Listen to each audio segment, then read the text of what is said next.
अस्सलाम वालेकुम। I hope you all are doing well students. तो अभी हम चैप्टर नंबर 25 बायोकेमिस्ट्री कंटिन्यू किया था। उसका नेक्स्ट टॉपिक है कार्बोहाइड्रेट्स। कार्बन से, हाइड्रेट्स हाइड्रोजन से।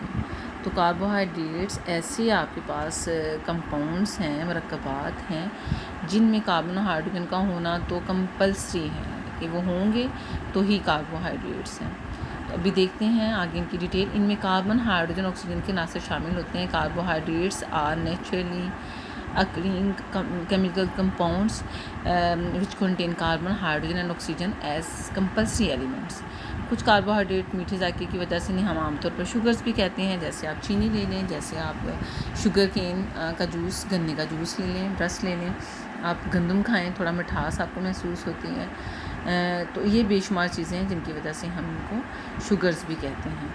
मुतअद्दिद हाइड्रोक्सिल ग्रुप्स के अलावा इनमें एल्डिहाइड और केटोनिक ग्रुप, फंक्शनल ग्रुप्स भी शामिल होते हैं। Students you must remember functional group chapter, functional group topic in 9th chemistry. Functional groups क्या होते हैं? जिसकी वजह से जो कंपाउंड हैं उनकी स्पेसिफिक करैक्टरिस्टिक होती हैं, खसूसियात मुख्तलिफ हो जाती हैं। जैसे हमारे पास कीटोन्स हैं, एल्डिहाइड्स हैं, हाइड्रोक्सिल ग्रुप है, एसिड्स हैं, बेसिस हैं, ठीक है, अमाइनो ग्रुप है हमारे पास। तो ये सारे ग्रुप्स जो अलग अलग हैं वो क्यों हैं? क्योंकि इनकी प्रॉपर्टीज़ दूसरों से डिफरेंट हैं। तो यहाँ हमारे पास कार्बोहाइड्रेट्स में एल्डिहाइड ग्रुप भी है और कीटोनिक ग्रुप भी है। Let's revise our knowledge. अभी आपको मैं बता देती हूँ कि हमारे पास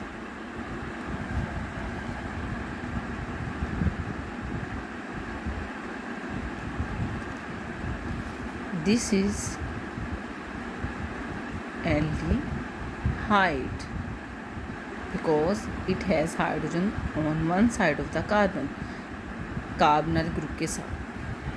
बट अगर यही कार्बोनाइल ग्रुप हो और उसके दोनों साइड पे हमारे पास कार्बन्स हों then it is ketone.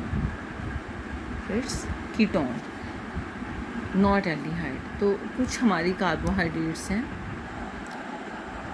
Carbohydrates हैं जिनमें एल्डिहाइड ग्रुप होगा और कुछ में कीटोनिक ग्रुप होगा। आगे कार्बोहाइड्रेट्स को उनकी खसूसियात की बुनियाद पर 3 ग्रोहों में तकसीम किया जाता है, क्योंकि कार्बोहाइड्रेट्स में बहुत ज़्यादा आ जाती हैं टाइप्स, तो उनको 3 में कैटेगराइज किया है। First one monomeric, oligomeric and polymeric. Mono means 1, आगे डिटेल पढ़ लेंगे। Oligo more than 1 and poly 100 to thousands glucose unit होंगे इनमें। ग्लूकोज सबसे ज़्यादा पाया जाने वाला कार्बोहाइड्रेट है। It must be underlined as an MCQs in the same way. ऊपर एक लाइन है, कुछ कार्बोहाइड्रेट्स की मीठे जायके की वजह से इन्हें आमतौर पर शुगर्स भी कहा जाता है। तो मीन्स अगर कहा जाए कि किन को शुगर्स कहा जाता है तो आपके पास ऑप्शंस हो सकते हैं कार्बोहाइड्रेट्स, प्रोटीन्स, लिपिड्स।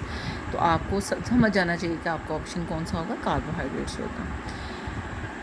और इसे अंगूर की शक्कर या डेक्सट्रोज भी कहा जाता है। किसे कहा जाता है जी? ग्लूकोज को। ये अंगूर जैसे फलों में, शहद में और पौधों के रस में पाया जाता है। ये तमाम जानवरों के लिए तवानाई का बुनियादी ज़रिया है, इसलिए खून और पेशाब में भी मौजूद होता है। फ्रुक्टोज़ एक और कार्बोहाइड्रेट है जो मीठे फलों के रस और शहद में पाया जाता है। ग्लूकोज और फ्रुक्टोज़ दोनों का मोलिकुलर फार्मूला एक ही है।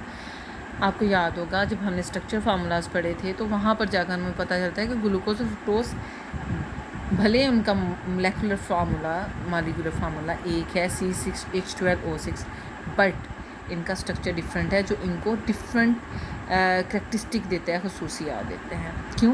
क्योंकि ग्लूकोज एल्डिहाइड है और फ्रुक्टोज कीटोनिक है, तो यही चीज़ इनको एक दूसरे से डिफरेंट बना देती है। And now look at the structure of the glucose aldehyde sugar and fructose as ketonic sugar. Both have 6 carbons, both have 12 hydrogens and 6 oxygens.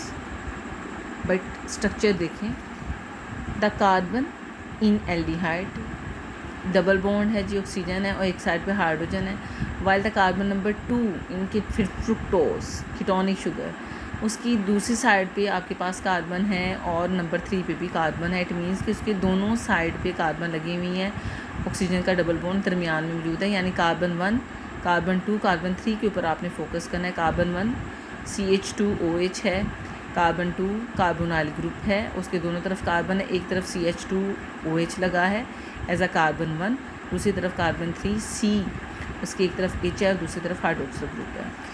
तो यहाँ से आपको समझ आ जाना चाहिए कि आपके पास जो है ग्लूकोज और फ्रुक्टोज में क्या फ़र्क है। इसी तरह से आपका जो डिफरेंस होगा आगे जाके और भी बहुत से कंपाउंड्स हैं उनमें आपको नज़र आएगा। सुक्रोज, लैक्टोज और माल्टोज दीगर अहम कार्बोहाइड्रेट्स हैं। इन तमाम कार्बोहाइड्रेट्स का मोलिकुलर फार्मूला एक जैसा है, C12H22O11।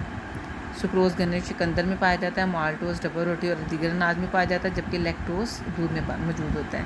अब ये आपके बहुत से MCQs इसी एक 2 लाइन के आंसर में बन जाते हैं कि सुक्रोज कहाँ पाया जाता है, माल्टोज कहाँ पाया जाता है और लैक्टोज कहाँ पाया जाता है।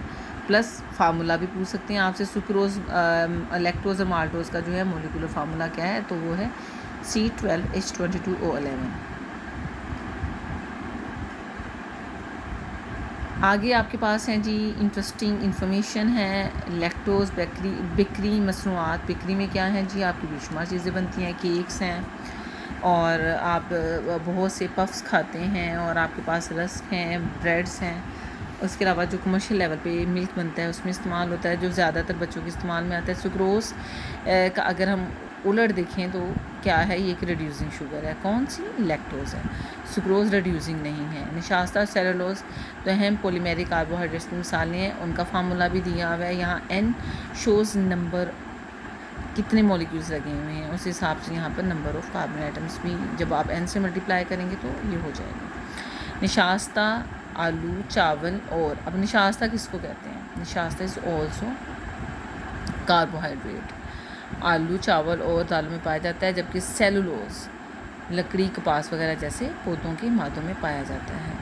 स्टूडेंट्स, यहाँ तक हमारा कार्बोहाइड्रेट्स का जो है वो टॉपिक कंप्लीट हो गया है। एक और इंटरेस्टिंग इन्फॉर्मेशन है जो ग्लाइकोजन मैंने आपको बताया था। ग्लाइकोजन एक कार्बोहाइड्रेट है जो जानवरों में तवानाई ज़ख़ीरा करने का वही काम करता है जो पौधों में कौन करता है? निशास्ता। ग्लाइकोजन कहाँ ज़ख़ीरा होगी? आपके लीवर के ऊपर होगी। अगर आप एक्स्ट्रा ऑर्डनरी क्वांटिटी ले रहे हैं ग्लूकोज की तो आपका लीवर जो है वो फैटी हो जाएगा। थोड़ा सा इसके साथ प्रोटीन्स को भी टच कर लेते हैं। प्रोटीन्स बहुत बड़े मॉलिक्यूल्स हैं, इनमें कार्बन, हाइड्रोजन, ऑक्सीजन, वो तो आपने देखा कार्बोहाइड्रेट्स में भी थी, बट यहाँ एडिशन है 2 न्यू एलिमेंट्स का, वो है नाइट्रोजन और सल्फ़र। इंसानी जिस्म में हज़ारों किस्म के प्रोटीन्स पाए जाते हैं जो मुख्तलिफ अफ़ाल दे परफॉर्म डिफरेंट फंक्शंस। कुछ प्रोटीन्स रेशेदार होती हैं, फाइबरी होती हैं, जो पट्ठों, मसल्स, बालों, हेयर, नाखूनों, नेल्स, जिल्द, स्किन और कनेक्टिव टिश्यूज़ में पाया जाता है। कनेक्टिव टिश्यूज़, आपका ब्लड भी कनेक्टिव टिश्यू है और भी बहुत से कनेक्टिव टिश्यूज़ हैं, ये बायो में आप डिटेल में पढ़ेंगे। इसके अलावा हार्मोन्स जो आप कंट्रोल करते हैं, आपके डिफरेंट फंक्शंस को कंट्रोल करते हैं, और एंजाइम्स भी प्रोटीन होते हैं। अब हार्मोन्स, ये जो आपको फीलिंग्स हैं या आपकी बॉडी के अंदर ग्रोथ हार्मोन्स हैं, डिफरेंट हार्मोन्स हैं जो आपकी बॉडी को कंट्रोल कर रहे हैं, तो वो। और एंजाइम्स क्या हैं? एंजाइम भी प्रोटीन है। वो क्या करते हैं? ये आपकी बॉडी के रिएक्शन को तेज़ कर देते हैं। मिसाल के तौर पे इंसुलिन एक हार्मोन है जो खून में शुगर की मिक़दार को काबू में रखता है। अगर वो हार्मोन कम होगा तो शुगर लेवल ज़्यादा हो जाएगा, और अगर ज़्यादा होगा तो फिर भी वो अफेक्ट करेगा। एंजाइम वो कैटलिस्ट है जो जिस्म में होने वाले बायोकेमिकल तामुलात की रफ्तार को तेज़ कर देते हैं। हीमोग्लोबिन जो खून में ऑक्सीजन के मुख्तलिफ हिस्सों तक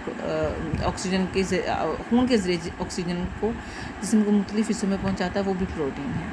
अभी आप यहाँ तक देख लें कि प्रोटीन्स हमारे जिस्म का बहुत ज़्यादा जो है वो एक अहम पार्ट है और बहुत ज़्यादा फंक्शंस जो हैं उनके लिए इम्पोर्टेंट हैं। इंशाल्लाह प्रोटीन्स के बारे में बाकी डिटेल्स कल देखेंगे।